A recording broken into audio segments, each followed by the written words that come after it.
Doing a timing chain job on a 2-liter TSI or TFSI. This is an A5.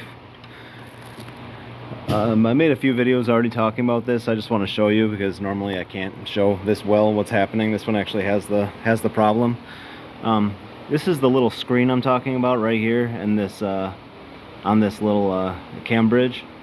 You want to pry this out. Get a screwdriver or a pick and just pry that out of there like that.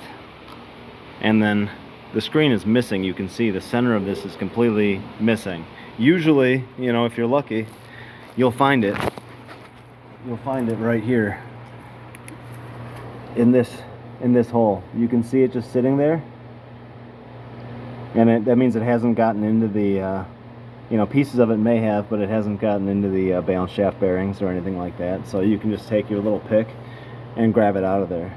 So that's all. Just showing you. Check this side if you don't see it, if the center of that screen's torn out.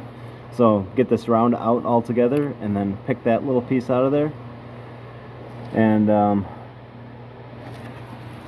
just keep going. So that's it. Thanks.